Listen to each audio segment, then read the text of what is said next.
We're live, everybody. Thank you so much for joining me today. It is Wednesday, May, October 11th. Terrible. Welcome in. I hope you're having a good day. A lot of crazy, super sad stuff going around in the world, and my heart goes out to everybody that's truly, it's devastating stuff. I think we all know what we're talking about here, but just my heart goes out to everybody that's directly impacted by this. But I really want to use today to get caught up on a few things. I haven't gone live in a while. I want to make sure I connect with you guys, with y'all, as much as I can. And today I'm going to use the Cybertruck as a concept for us to dig into, because we have some new information from Tesla around their production capabilities for the 4680 battery cell, which will allow us to directly will allow us to understand where the Cybertruck is likely to be from a ramp perspective, because the Tesla Cybertruck uses the 4680 cells, and we can use an extrapolation based on Tesla's latest data to get to those numbers. So without further ado, let's go ahead and get started. Then at the end, if you're joining us live, we'll do a Q&A session with everybody that's here. And if you're watching this on recording, thank you so much. Like and subscribe, all that good stuff. Okay. So about 3 hours ago, we got a tweet or a post, from Tesla saying that they just built their 20 millionth 4680 cell at Giga, Texas. This is a really cool milestone, obviously, because the 4680 is a very important piece of the puzzle for Tesla to get to their long-term goals for their car production rate. There's a bunch of people holding up a 20 million balloon sign. But what's interesting about this math is that we can use the last few milestones that Tesla has reached to understand where 4680 is going to end up. I want to highlight this post from Dirty Tesla, who's a great YouTube channel as well. Make sure you go follow him. Thank you so much, Dirty Tesla. And the rough math here for the Cybertruck is that, okay, so if I look at the 2 millionth cell that was, or the 10 millionth cell that was manufactured about 4 months ago, and the 20 millionth cell that was manufactured today, we can come out to be around 2.5 million cells per month, which is about 625 cells per week. And if you assume that the Cybertruck's going to have about 130 kilowatt hour battery, which is double that of the 4680, that's the math that Dirty Tesla is using, which I think is pretty accurate as far as getting an estimation. That's about 390 Cybertrucks worth of cells per week. Now, the cool thing about this is that we can use the historical data we've gotten from Tesla to understand what the exponential curve looks like for the 4680 ramp, and then we can extrapolate it into the future with some assumptions to figure out what equivalent Cybertrucks they'll be producing for the batteries, which will end up in those cars in the long term. So the 3 dates we want to keep in mind is that around September 2020, which is when Tesla had their original battery day, they announced that they're starting trial production of the 4680. Then I believe it was in January of 2022, they reached their 1 millionth cell. Then about 4 months ago, they reached 10 million cells. And just today, they reached 20 million cells. Now, they say at Giga, Texas, that they reached 20 million cells. So it's likely they're a little bit above that, given all the lines that they have going on, the one in California and the one in Texas. So it's probably slightly above that 20 million cumulative cells. But let's just assume it's 20 million.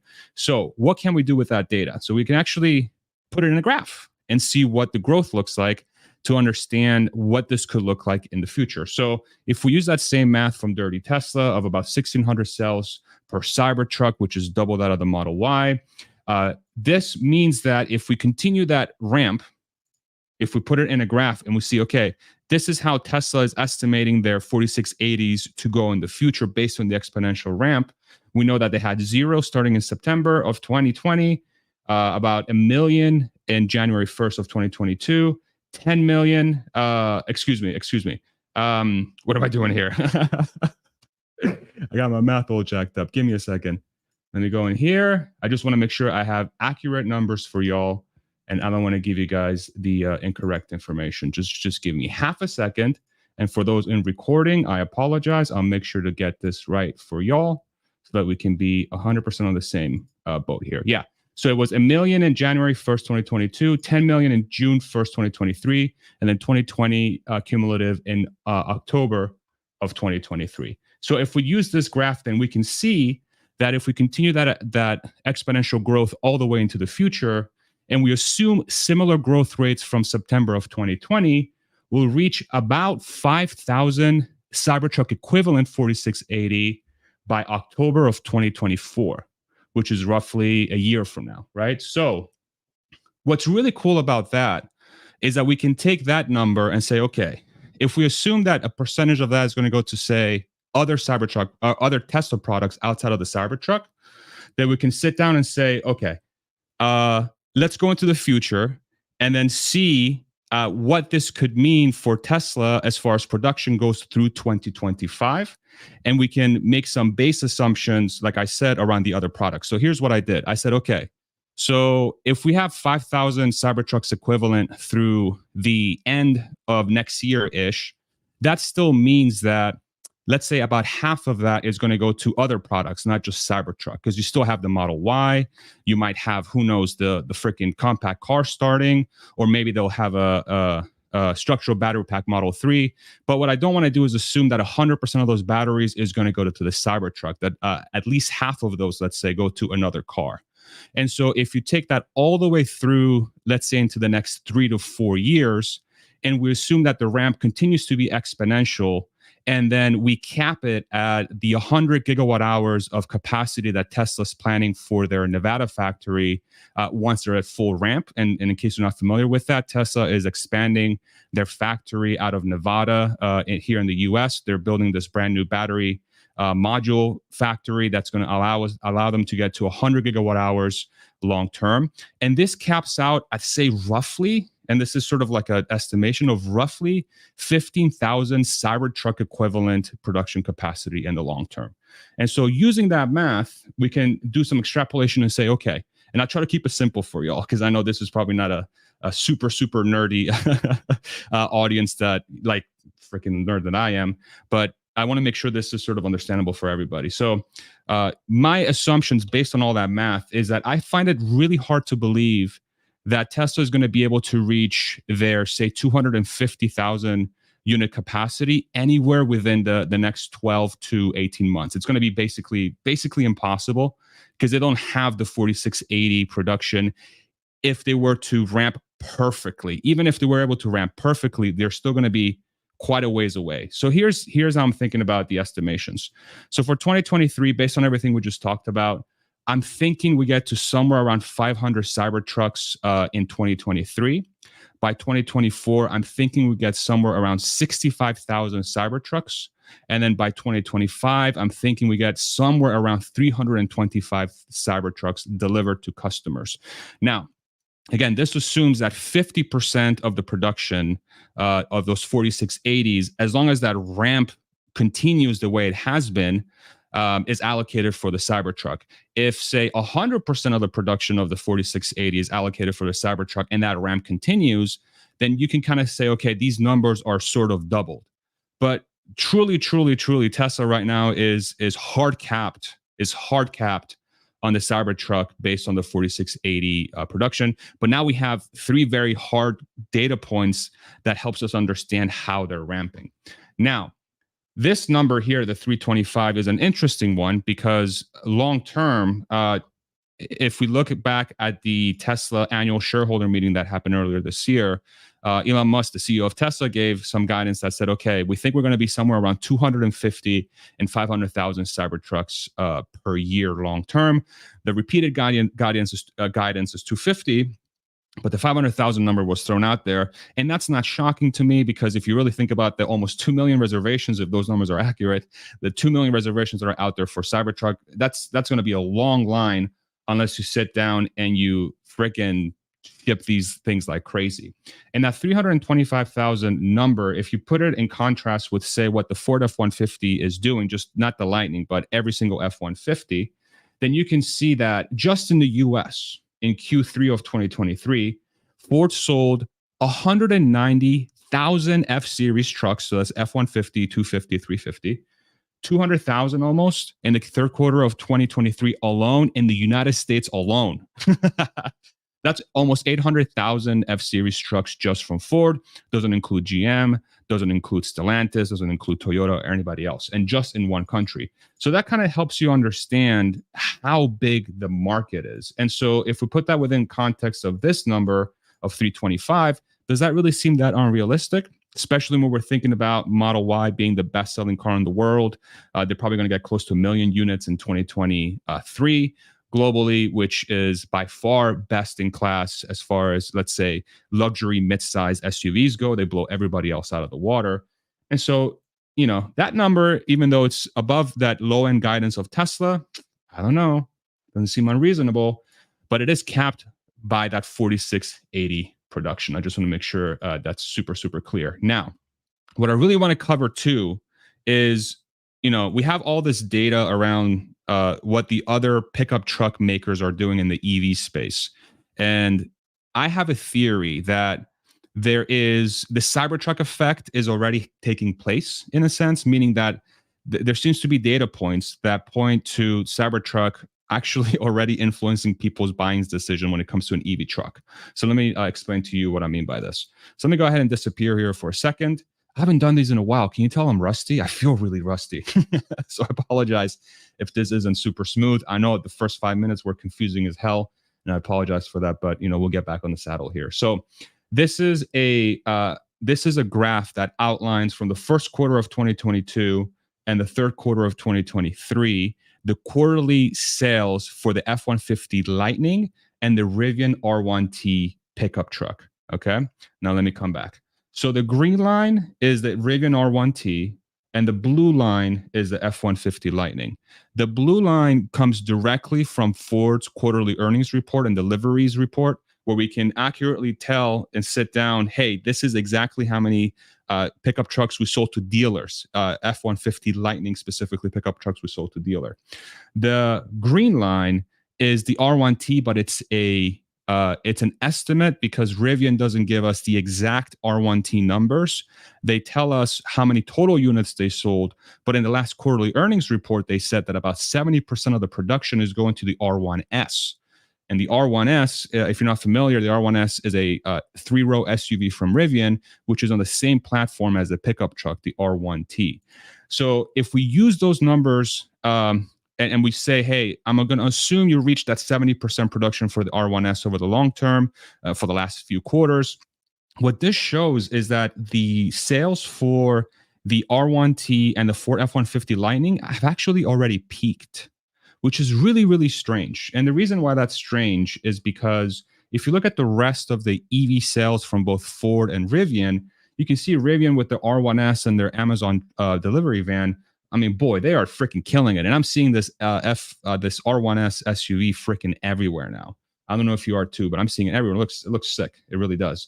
And then for Ford, credit to them, the Mach-E and their Transit van, they're seeing that same rebound since the end of last year, once they retool the line. So the rest of the lineup for these automakers is performing seemingly well, but their pickup trucks, which are sold in the United States, which is by far the most popular segment in the United States, in a growing business of EVs, those pickup trucks are not performing nearly as well. And some people might say, okay, well, you don't really have in the F-150 Lightning and the R1T, you don't have a product that's actually fitting what people are looking for. You're not getting that, say, 500-mile range. You're not. People are not confident that the charging network is out there, because you have to remember the F-150 Lightning and the Rivian R1T cannot use the supercharger network right now. So maybe that's what they're waiting for.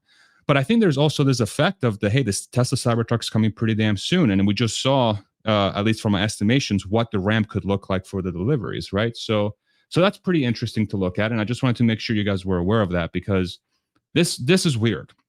This is weird, and I would love to hear your thoughts once we're done here and we go to the Q&A section at the end. Now, let's talk about pricing for the Cybertruck. So we talked about deliveries. Let me go back and reframe us again, make sure we're all on the same page. 2023, I'm expecting about 500, not that many. 2024, 65,000. Good amount of trucks, but if you put it within the context of how much Tesla sells, a drop in the bucket. And then 2025 is when it gets serious, when I expect the 4680 production to really allow Tesla to ramp the Cybertruck to the maximum and really get within that 250 to 500 yearly unit sale. And then past that, who knows? It's going to be tough to predict. I mean, this is tough to predict already. So this is where we're landing together. Now, for the pricing, what's very interesting to look at, and I'll frame this graph, which might be confusing, but let me just frame it for you. What I've done is for the last, I don't know, 3 months, I've sat down, and anytime a automaker has put forward an EV that they're selling, Tesla, Ford, Hyundai, Kia, whoever, you name it, Polestar, I've sat down and I've logged essentially how much what their MSRPs are, so what their price is, and then I've also tracked what their EPA rated range is based on the United States testing, and then I've plotted them all on a graph to see where they stand relative to each other when you compare price and range. And so this is what this graph is. And I'll hide myself for a hot second so you can see in the lower left corner here is a $20,000 number. And this means a car whose net price after the EV tax credit is $20,000, $40,000, $60,000, $80,000. And then here you can see the range, $200, $250, $300, $350. And so if I bring myself back, so you at least have something ugly to look at, you can see that there is cars out here that are plotted based on those two variables. So, and this is probably going to be tough to read, so I'll go ahead and read it for you. So this is the R1S dual motor standard, which is their 3-row SUV. It's priced around $74,000 after the EV tax credit if they're eligible. And then it gets a range of about 260 miles, and that's why it ends up here. The Tesla Model X, after the EV tax credit, is $72,000, and it gets roughly 350 miles of range, and that's why it's here. And then this purple line is basically the average of where these cars would land for any given price range. So say I'm a $40,000 car, and I have about 200 and call it 60 miles of range. That's about average for SUVs in this case, right? So because I have it filtered to SUVs. It says sedans, but I have it just filtered to SUVs right now. For example, at the $80,000 price bracket, a mile of a range of about 300 miles would be about average for that price bracket. And so what's interesting once you highlight the Tesla vehicles is that then you can see where the Tesla cars land in that range. So you can see that in a given price bracket, by and large, Tesla's vehicles are sometimes significantly above the average for the price bracket and significantly better than competitors, right? So here you have a bunch of SUVs right here, and then you have the Model Y long range out here, which is cheaper with more range. And then you got the Model Y rear wheel drive here, which is better range and cheaper than most EV SUVs, right? So then we can do the same exact thought process and then do it for pickup trucks, right? This is where it gets really fun. Let me disappear again so I can explain to you what's going on. So all these blue dots are not Teslas. You have the F-150 Lightning XLT. You have the Chevy Silverado EV 4WT, which is a Ford, which is the work truck, the R1T dual motor. And again, you have 40, 50, 60, 70, $80,000 and 200 miles, 300 miles, 400 miles of range. Cool. So then I come back and I'm like, okay, so if we take the same exact thought process and apply it to the pickup truck market as we did with the SUV, generally we think that Tesla should be somewhere above the average of the market around here, right? So like it's not super scientific. This is just my way of trying to conceptualize pricing, but I think it makes sense. So for Tesla's SUVs, they're somewhere around here.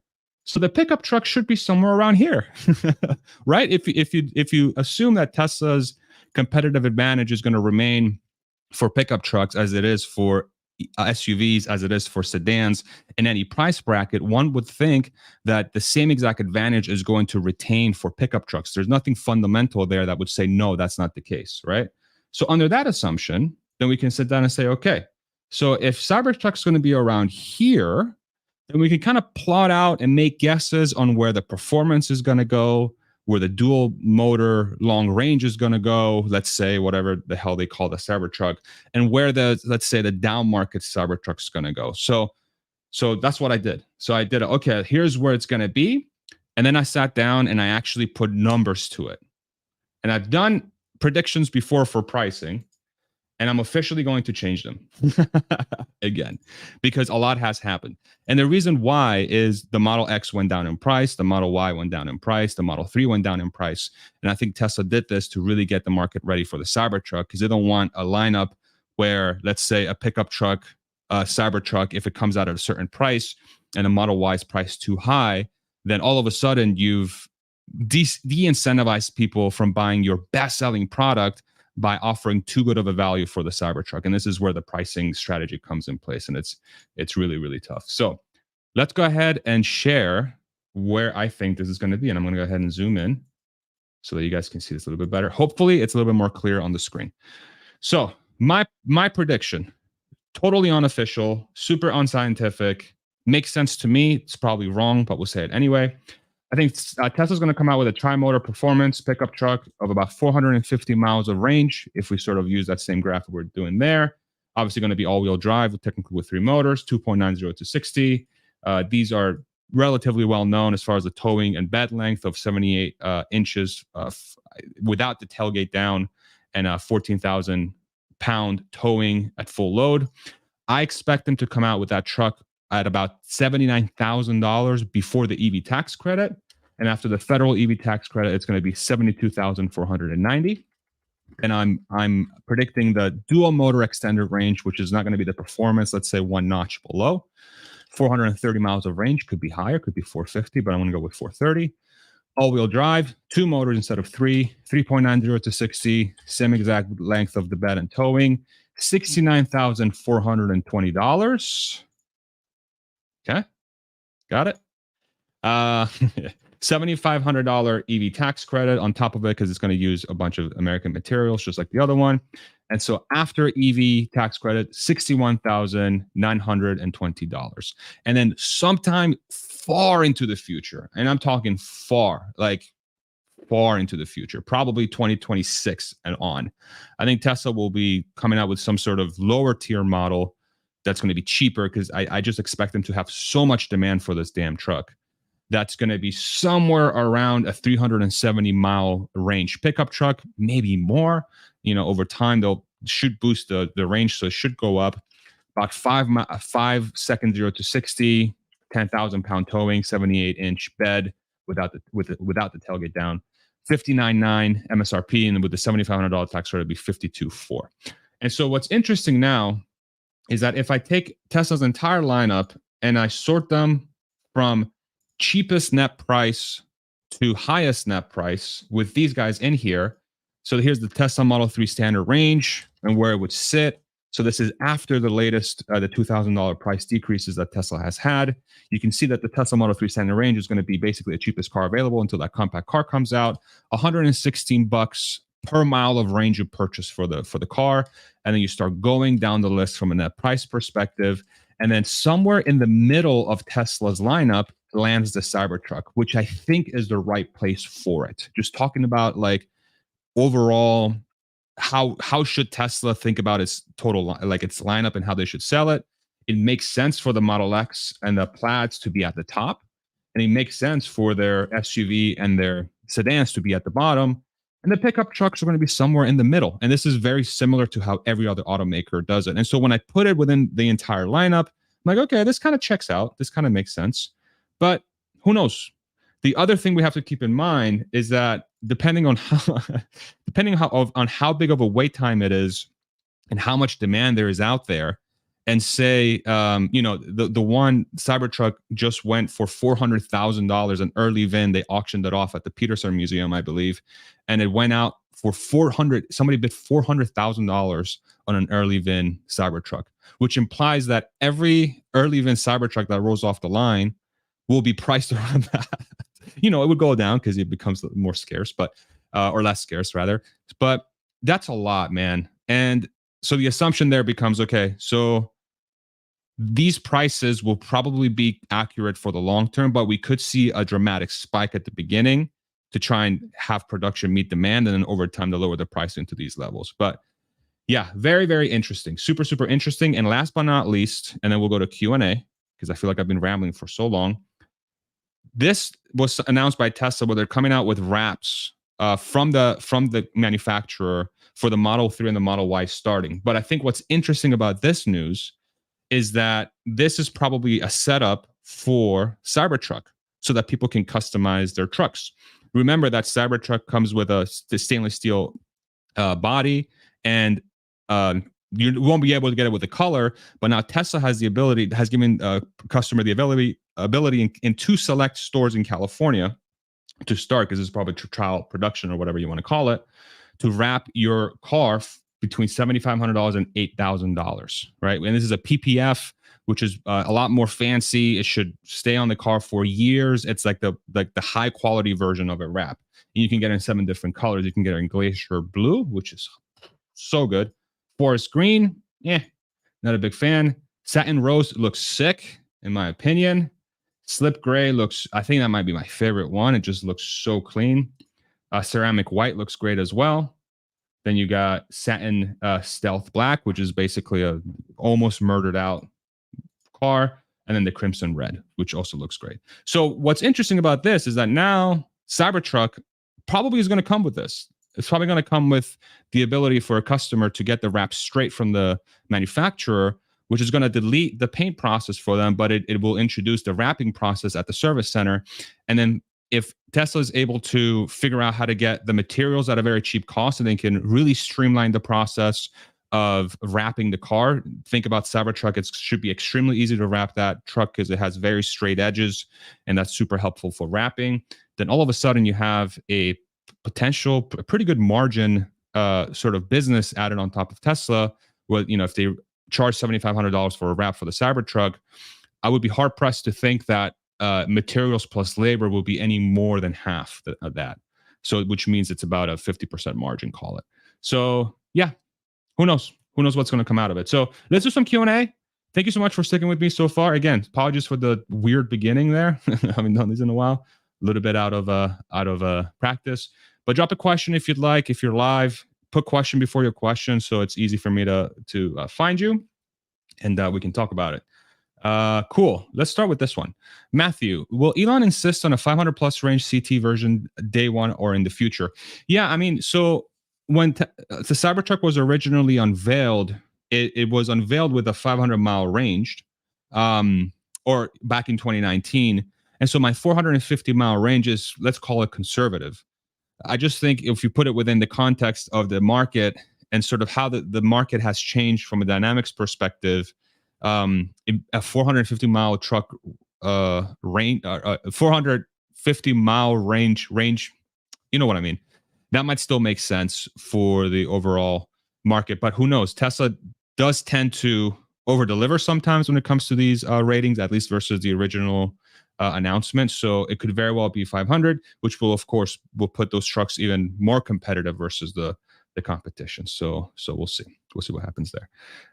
Roger, Wraps, think beyond Cybertruck. This is R&D for Robotaxi Compact and derivatives.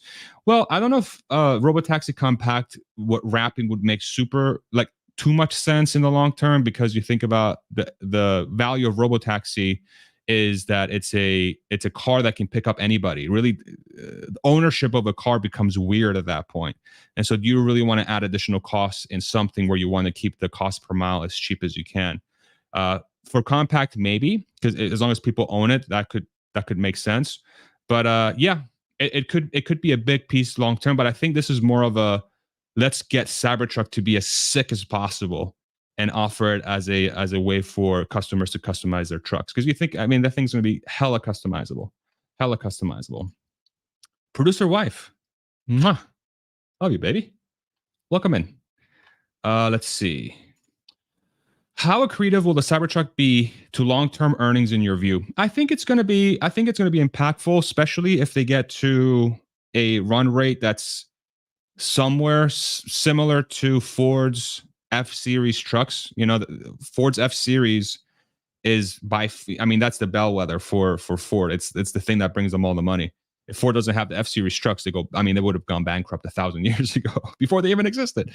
So I think it's going to be very, very additive to Tesla's earnings. But I also think within the context of full self-driving is the thing that really takes the company to the next level, in my opinion, from an earnings perspective, just because of how many. It's not really dependent on a truck to have it. Any vehicle would have it. And then the thought process becomes maximize the number of units that could have FSD. So from that perspective, I would expect a car like the Compact to add significantly more earnings to Tesla's bottom line than the Cybertruck, because in the long term, Tesla's going to be able to crank out millions upon millions of compact cars per year. And every single one of them theoretically should have some sort of FSD enabled, which will allow it to operate as a robotaxi, so on and so forth, or people take it on as an option. And so I think long term, Cybertruck will just be like a halo product for Tesla. And then the FSD is really going to carry the earnings, in my opinion. And we're not even talking about the bot. The bot is freaking crazy. Oh, this guy. Anybody familiar with this guy? Yashu from Canada. What's up, bro? Long time no see. For earnings next week, we're going to do a mega stream. I think Yashu is going to be on for a little bit, or for the whole thing, hopefully. But yeah, thank you for stopping in, brother. Juju Gang. When is Farzad and his wifey coming to Canada? Heard some rumors. Let's keep them rumors. Robotaxi advertising wraps. Yeah, that would be amazing. You could turn, wraps could be a form of advertising. I know advertising is like a super divisive topic when it comes to Tesla. I have my thoughts. I've shared them before. You know what they are. But yeah, we'll keep it to Cybertruck for this one. But it's a good thought. It's an interesting one. Cool. So let's do a couple more before we wrap this sucker up. And I really enjoy you guys coming on. We haven't done these live streams in a while. I'm going to try to do them weekly moving forward. I really enjoy sitting down and talking with y'all, but I wanted to get you caught up on how I was thinking about Cybertruck and how I was thinking about the pricing, and hopefully it makes sense. Hopefully it makes sense. So Tony, thank you, man, for stopping in again. A big supporter of the channel. Appreciate you, brother. If Tesla were to adopt the pricing strategy you've drawn out, don't you think it would undermine the Model S and X? In cross-shopping all models, S and X come up light on value compared to Cybertruck and 3 and Y. It's a great question. I think it's a very good question. And one of the main reasons why Tesla likely did the price decrease on the Model X to have it eligible for the tax credit is exactly because of this. So if we look at the sort of list that I put together one more time, you can see that if the tri-motor performance were to come in at 79,000, and sorry, Tony, I want to remove you for a hot second so we can look at this together here. 79,990 for the tri-motor would be the same exact price as the Model X without Plaid, which after the EV tax credit would both come out to be 72,490. And so the question would become, do you want a Cybertruck with 450 miles of range with 2.90 to 60, or do you want a 3-row SUV with gull-wing doors and a faster 0 to 60 for the same price? So that's like the equation. And so that's a great question. That's sort of the game-changing nature of this product. And that's where some people might say, well, that's why the Cybertruck's going to be more expensive, because why would anybody buy a Model X? But I'm trying not to make the assumption that everybody's going to want a Cybertruck. I think there's still a market for the S and the X for specific groups, but who knows? The S and the X cap out at 100,000 units per year, and Cybertruck could be significantly higher than that. So at full production, Model X is still, let's say, half of the 100,000. It could just be 10% of Tesla's long-term Cybertruck production at 50,000 versus 500,000. So it's a great question. I would encourage everybody to ask yourselves that question. Like, what's the point of an S and the X when you have Cybertruck? But again, people have different needs, right? Or maybe we get a refresh for the S and the X. Who knows? Who knows what could happen? That's why it's so fun to talk about it with y'all. J-Mac, I want to believe FSD is closed. I'm surprised cars aren't self-driving to the storage lots. Thoughts?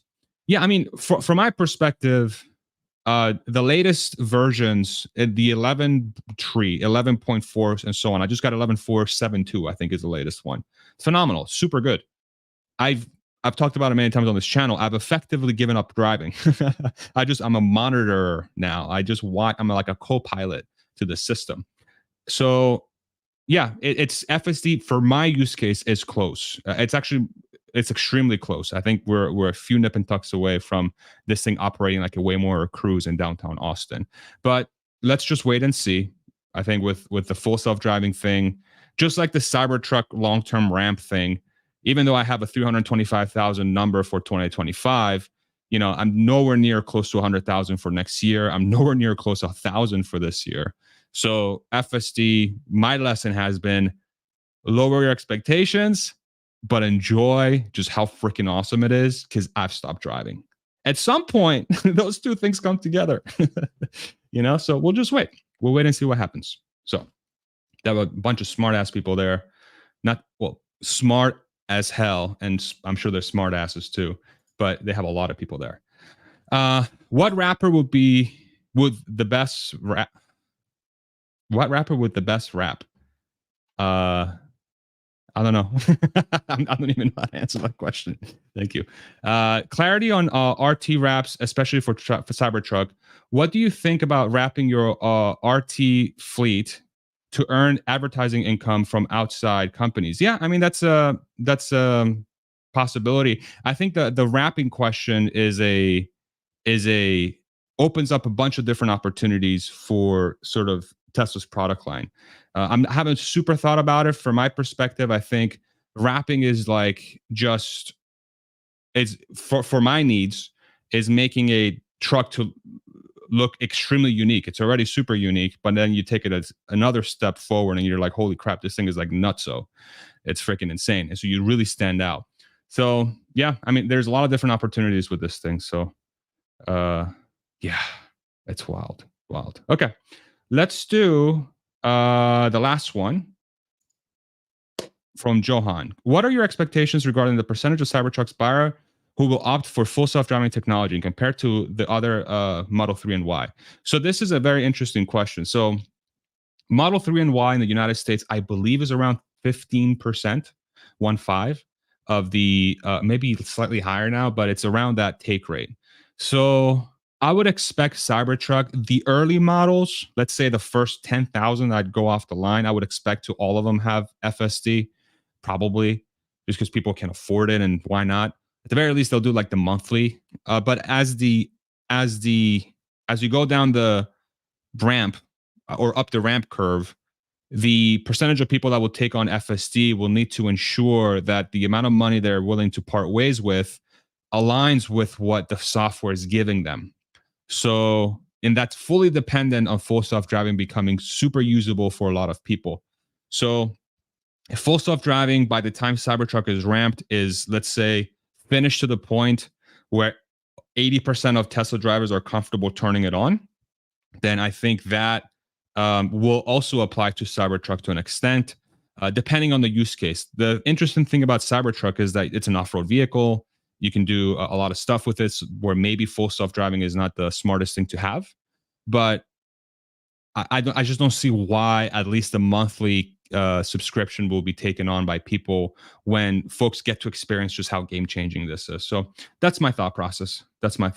And we'll see what happens. Okay, let's end it there. Thank you so much, everybody, for joining me. We'll do these weekly, and hopefully I'll be back here in the next day or two. My life has been crazy lately, and I'm sorry I haven't had a chance to make a lot of videos for y'all, but I want to make sure at least I touch in every single week with the live stream, and moving forward, we'll see each other very soon. And then next week on Wednesday for earnings, we'll do a big old stream covering Tesla earnings. It's going to probably go freaking, 3 hours or 4 hours like it usually does.